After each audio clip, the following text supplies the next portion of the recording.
السلام علیکم۔ As Kamini life کے ساتھ فیصل ہارون ایک بار پھر آپ کی خدمت میں حاضر ہے اور میرے ساتھ یہاں موجود ہیں جناب جاوید احمد غامدی صاحب۔ جیسا کہ آپ جانتے ہیں ایز کامنی لائف کی اس نشست کا مقصد یہ ہوتا ہے کہ ہم آپ لوگوں کو ایک موقع فراہم کر سکیں کہ آپ ہماری ایپ ایز کامنی میں رجسٹر کرنے کے بعد اس ایونٹ میں شرکت کر کے غامدی صاحب سے براہ راست اپنے سوال پوچھ سکیں۔ آغاز سے پہلے کچھ اہم باتیں۔ سب سے پہلی بات یہ کہ آپ کا جو نام ایز غامدی کی پروفائل میں ڈسپلے ہوتا ہے وہی نام زوم میں بھی ڈسپلے ہو رہا ہو، اور موقع آنے پر آپ کے پاس اباؤٹ 30 سیکنڈ ہوں گے اپنا سوال پوچھنے کے لیے۔ میری آپ سے گزارش ہوگی کہ برائے مہربانی صرف ایک سوال پوچھیے گا۔ اسی کے ساتھ اللہ تعالیٰ کے نام سے اس ایونٹ کا باقاعدہ آغاز کرتے ہیں۔ بسم اللہ الرحمن الرحیم۔ السلام علیکم غامدی صاحب۔ وعلیکم السلام۔ سر، حال ہی میں اسرائیل اور حماس کی ایک جنگ شروع ہوئی۔ اس میں ایک عام آدمی کے لیے کچھ فیصلہ کرنا تھوڑا سا مشکل ہو جاتا ہے کہ ایک جانب ایک غاصب قوت ہے، ان کی بہت لمبی تاریخ ہے ظلم و عدوان کی ایک قوم کے خلاف، اور دوسری جانب ہے تو اپنے حق کی لڑائی، اپنے سرزمین، اپنے لوگوں کی بقا کی لڑائی، مگر اس میں بھی بسا اوقات خدا کے قوانین سے تجاوز ہو جاتا ہے، نہتے معصوم شہریوں کی جان، مال، عزت، آبرو کو نقصان پہنچایا جاتا ہے۔ تو اس میں آپ سے یہ پوچھنا چاہتا ہوں کہ آپ کی رائے میں ایک انسان کو اس طرح کے معاملات میں کس طریقے سے فیصلہ کرنا چاہیے، ججمنٹ کس طریقے سے اس کو لینی چاہیے، اور کہاں کھڑا ہونا چاہیے اس طرح کے معاملات میں؟ اس میں ایک پہلو تو غم و اندوہ کا پہلو ہے۔ انسان مر رہے ہوں، بچے مارے جا رہے ہوں، عورتوں کو بھی نہ چھوڑا جا رہا ہو، ہسپتالوں پر بھی بم گر رہے ہوں، یہ آسان نہیں ہوتا کہ اس موقع پر اپنے جذبات کو قابو میں رکھا جا سکے۔ بالکل۔ ہمارے سینوں میں بھی دل ہیں۔ یہ حقیقت ہے کہ اس طرح کے موقعوں پر خبریں دیکھنا بھی مشکل ہو جاتا ہے۔ یہ آسان نہیں ہے کہ آپ کی آغوش میں ایک بچہ ہے اور آپ دیکھ رہے ہیں کہ وہ خاک و خون میں لوٹا دیا گیا ہے۔ بڑی تکلیف دہ صورتحال ہوتی ہے۔ انسانیت کے خلاف بعض اوقات اس طرح کے موقعوں پر برہنہ جرائم ہو رہے ہوتے ہیں۔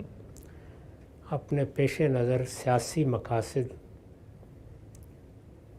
بعض اوقات انسان کو وہاں پہنچا دیتے ہیں کہ اس کے نزدیک ہسپتالوں کو اڑا دینا، مسجدوں پر بم چلا دینا، عبادت گاہوں کو ختم کر دینا، راہ چلتے لوگوں کو مار دینا، یہ بائیں ہاتھ کا کھیل بن جاتا ہے۔ ہنستے کھیلتے لگتا ہے کہ لوگ مارے جا رہے ہیں، اور بلکہ لوگوں کا مرنا ہی ایک کھیل بن جاتا ہے۔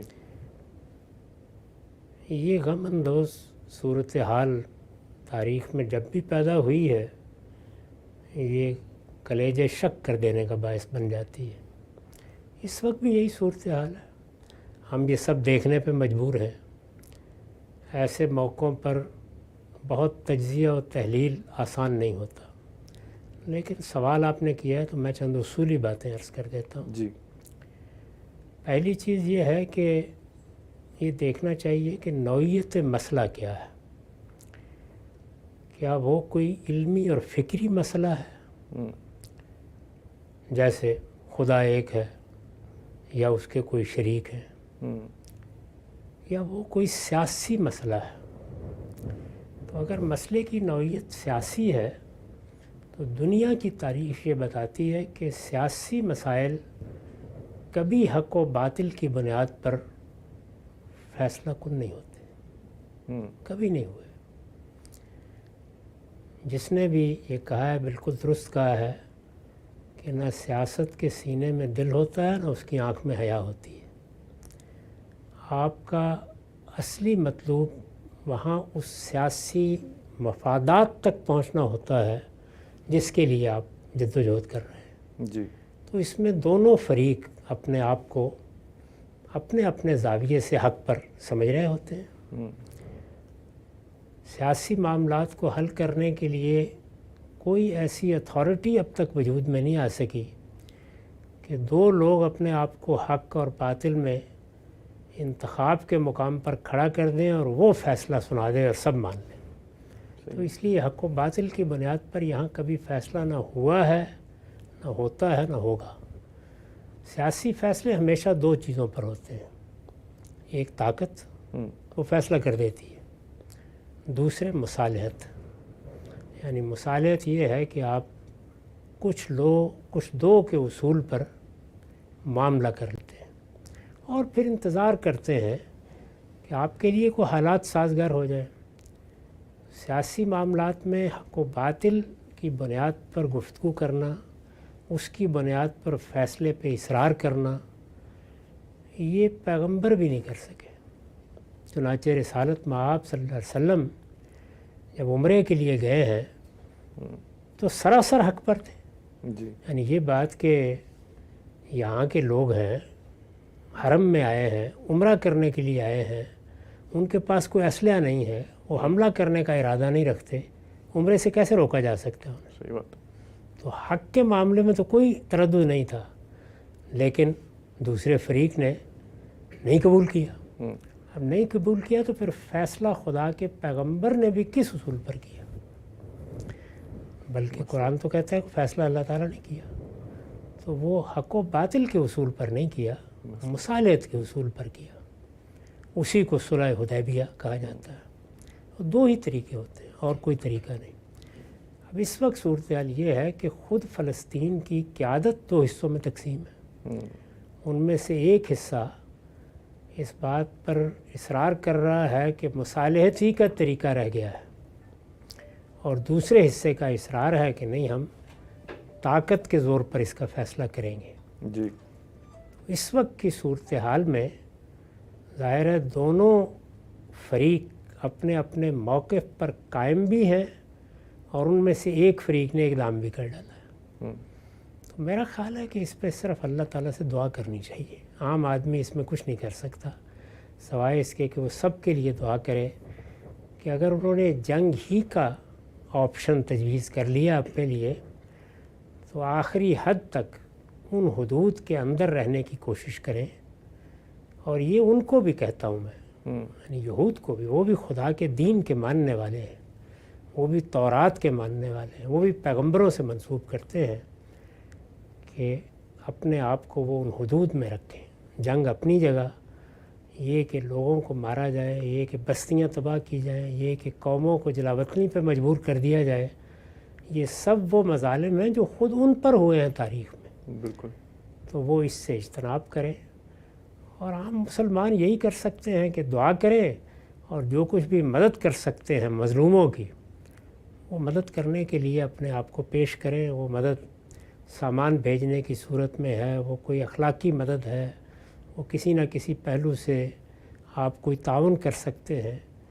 باقی رہے گی یہ بات کہ ان کا یہ فیصلہ ہے کہ ہم نے جنگ کرنی ہے، تو جنگ تو بہرحال پھر طاقت کی بنیادی پر فیصلہ کن ہوتی ہے، اس میں جس کے پاس طاقت ہوگی وہ فیصلہ سنا دے گا۔ بہت شکریہ سر، بات واضح ہوئی۔ خدا کرے کہ یہ تمام معاملہ جو ہے یہ خوش اسلوبی کے ساتھ طے ہو، اور اس کے اندر انسانی جان جو ہے وہ کم سے کم ضائع ہوں یا نہ ضائع ہوں۔ سوالات کی جانب بڑھتے ہیں۔ سب سے پہلے ہم سوال لیتے ہیں محمد عارف کا۔ عارف آپ اپنا سوال پوچھ لیجئے۔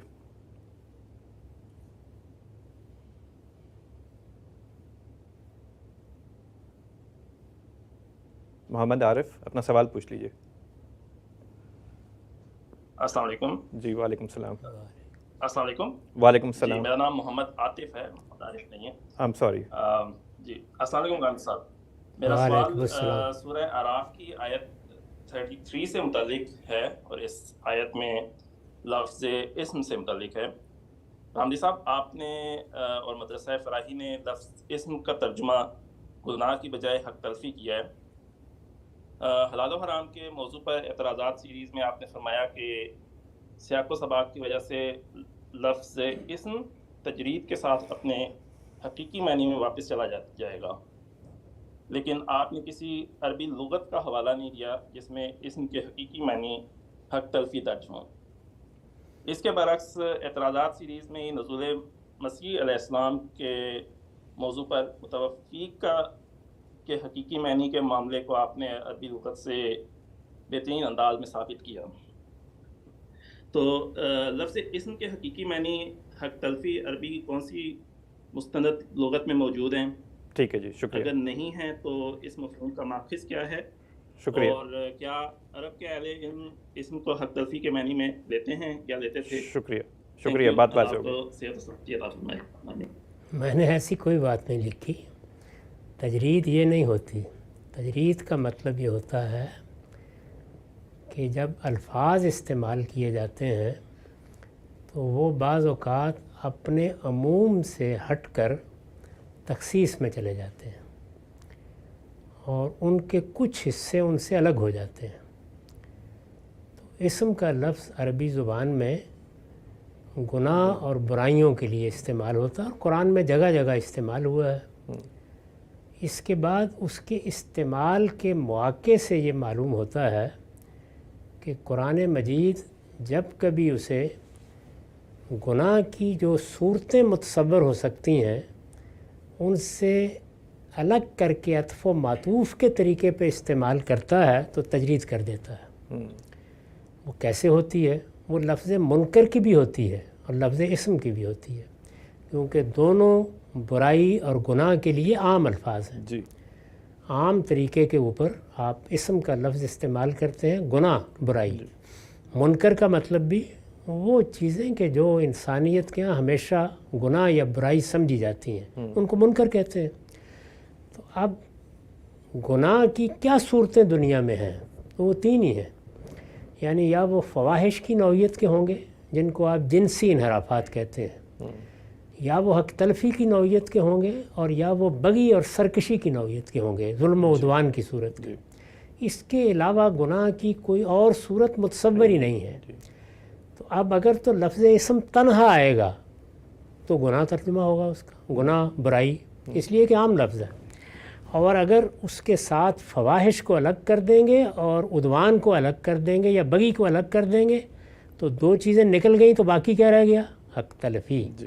اس سے یہ معلوم ہوا قرآن کے استعمال سے کہ اسم کا لفظ حق تلفی کے لیے تجرید میں استعمال ہوتا ہے۔ یہ بات ہے جو میں نے کہی۔ جی بالکل واضح ہے بات۔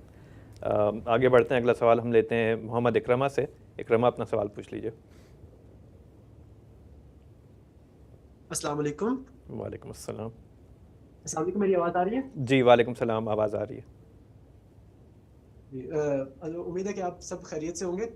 میرا سوال مکتبہ فراہی میں جو زانی اور زانیہ کی سزا کے بارے میں، اس کے بارے میں سورۃ نور کے اندر زانی اور زانیہ کے بارے میں جو سزا بیان ہوئی ہے کہ زانی مرد ہو یا زانی عورت، دونوں کو 100 کوڑے لگائے جائے، تو یہ بات تو بالکل واضح ہے۔ لیکن گاندھی صاحب کا ترجمہ اگر آگے اس سے اگلی آیت کا پڑھا جائے تو وہ کہتے ہیں کہ اس سزا کے بعد یہ زانی مرد یا یہ زانی عورت کسی زانی یا مشرکہ کے ساتھ ہی نکاح کریں گے۔ تو اس سے غامدی صاحب کے اپنے ترجمے سے اس بات کی تخصیص نہیں ہوگی کہ یہ غیر شادی شدہ کے بارے میں سزا تھی؟ شکریہ۔ اچھا جی شکریہ۔ شادی شدہ دوسری شادی کرنا ممنوع ہے اس کے لیے، یعنی کوئی تخصیص نہیں ہوئی، اس لیے کہ ہمارے ہاں تو یہ کوئی ناجائز نہیں ہے، دوسری بھی کر سکتا ہے آدمی، تیسری بھی کر سکتا ہے، یہ تو اس کے حسن ذوق پر ہے، تو اس طرح کی کوئی تخصیص نہیں ہوئی۔ ٹھیک ہے سر، بات واضح ہو گئی۔ اگلا سوال ہم لیتے ہیں اقرا بشیر سے۔ اقرا اپنا سوال پوچھ لیجئے۔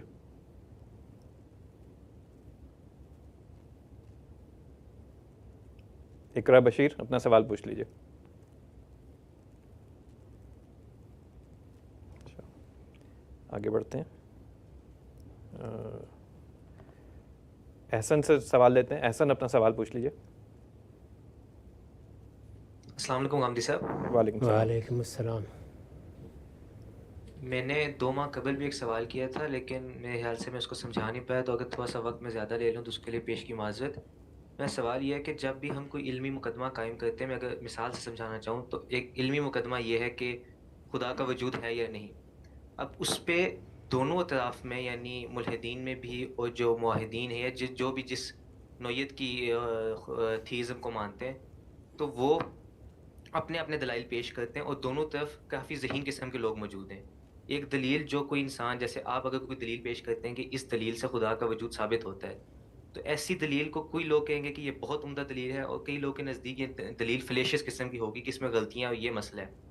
اس پہ آپ کہیں گے کہ جی اس کو غلط، تو اس کے اوپر آپ کا جواب یہ ہوگا کہ جو ملحد ہے اس کو یہاں پہ غلطی لگی ہے لیکن اس کو نظر نہیں آ رہی.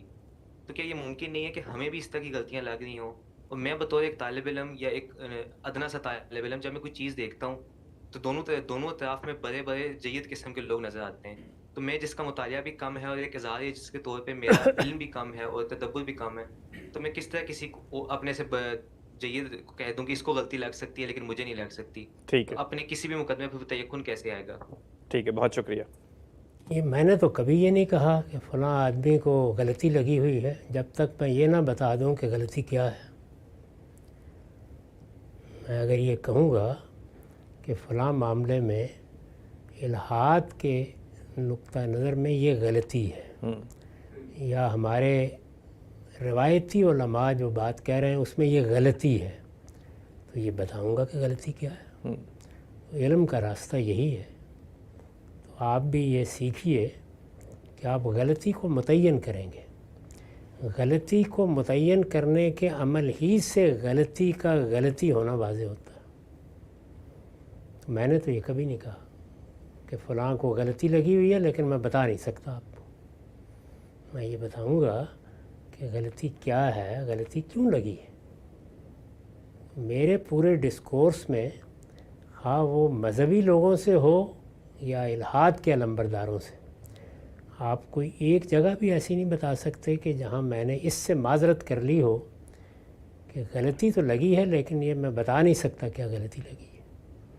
میں 2 اور 2 4 کی طرح آپ کو بتاؤں گا کہ یہ غلطی لگی ہوئی ہے. تو غلطی کو متعین کرنا سیکھیے. جب آپ غلطی کو متعین کرنا سیکھیں گے، اسی طرح صحت کو بھی متعین کرنا سیکھیے. یعنی اگر آپ نے یہ طے کیا ہے کہ فلاں آدمی کی بات صحیح ہے تو کیوں صحیح ہے. تو میں تو یہ دونوں باتوں کا یہ ہو سکتا ہے کہ جو جواب میں نے دیا ہو وہ آپ کے نزدیک قابل قبول نہ ہو یا وہ آپ کے نزدیک صحیح نہ ہو، لیکن میں یہ کام کبھی نہیں کرتا. میرے ڈسکورس میں اس کا کوئی تصور بھی نہیں ہے. میں تو کوئی زبان نہیں کھولوں گا جب تک متعین نہ ہو جائے مجھ پر کہ دوسرے کو کیا غلطی لگی ہوئی ہے. میں وہ غلطی بتاؤں گا. اور اگر صحت ہے، یعنی جس چیز کو میں صحیح سمجھتا ہوں، تو آپ کو بتاؤں گا کہ اس کے دلائل یہ ہے. میرے خیال میں انسانوں کے لیے یہی صحیح راستہ ہے. یعنی وہ صحت کو بھی متعین کرنے کی کوشش کریں اپنے علم کی حد تک. آپ اپنے علم اور اپنی استعداد تک مکلف ہیں. آپ میری اور میں آپ کی استعداد کا مکلف نہیں ہوں. ہم ایک دوسرے کی مدد کرتے ہیں. یعنی کوئی بڑے سے بڑا عالم بھی ہوگا تو وہ ہماری مدد کرتا ہے جی. وہ ہمیں بتاتا ہے کہ معاملے کو ایسے دیکھنا چاہیے. تو اس سے غلطی کو متعین کرنے یا صحت کو متعین کرنے کے کوئی نئے پہلو سامنے آ جاتے ہیں. یعنی ایسا ہوتا ہے کہ بعض اوقات ہم کسی چیز کو غلط کہہ رہے ہوتے ہیں لیکن بعض دوسرے پہلو ہمارے سامنے نہیں ہوتے، اور کسی چیز کو صحیح سمجھ رہے ہوتے ہیں اور اس کی غلطی کے بعض پہلو سامنے نہیں ہوتے. تو اہل علم کا کام، خواہ وہ ملحدین ہوں خواہ وہ مذہب کے ماننے والے ہوں، یہ فرمایا آپ نے کہ بڑے بڑے لوگ، سب بڑے لوگ قابل احترام ہیں، لیکن ہم تو یہ پوچھیں گے خواہ وہ مذہبی آدمی ہے یا الحاد کا علمبردار ہے، آپ کی دلیل کیا ہے. تو دلیل کو بیان کیجئے، اس کا جائزہ لیں گے. وہ صحیح بھی ہو سکتی ہے، غلط بھی ہو سکتی ہے. پھر غلط کیوں ہے یہ بتائیں گے تو اس کے بعد کہیں گے یہ غلط ہے. میرے خیال سے وہ ہم علم کے راستے میں شارٹ کٹ ڈھونڈ رہے ہوتے ہیں کہ ادھر بھی ایک بڑا آدمی ادھر بھی ایک بڑا آدمی ہے، بس کسی کی بات جو ہے وہ مان لیں اور آگے بڑھ جائیں. اس میں تو پھر زیادہ اچھا یہ ہوتا ہے کہ ہاتھ میں کوئی پیمانہ پکڑ کے قد ماپ لیں اور جس کا زیادہ بڑا ہو اس کی بات مان لیں. بہت ہمارے شکریہ ایک سر. اچھا جی. بڑے عالم ہیں، انہوں نے ایک مرتبہ میرے ہی ساتھ بحث میں یہ کہا کہ ہمارے ہاں لوگ بہت زیادہ ہیں، تم لوگوں کی بات ہی کون سنتا ہے. میں نے اس پر لکھا تھا کہ بھائی حق و باطل کا پیمانہ اگر یہی ہو گیا ہے تو پھر یہ کتابیں بند کرتے ہیں، پھر سر ماپ لیا کریں گے لوگ، جی. گن لیا کریں گے. بہت شکریہ سر. آگے بڑھتے ہیں. اقرا، ہم ایک دفعہ پھر آپ کے پاس آتے ہیں. اپنا سوال پوچھ لیجیے مائکرو فون انمیوٹ کر کے. السلام علیکم. وعلیکم السلام. وعلیکم السلام. سر میرا سوال زکوٰۃ سے متعلق ہے کہ آپ نے کہا تھا ذاتی استعمال کا زیور جو ہے وہ زکوٰۃ سے مستثنیٰ ہے، اور اسی طرح کچھ پیسے جو ہم نے اگر بچوں کی تعلیم کے لیے سیونگ کے موڈ میں رکھے ہوئے ہیں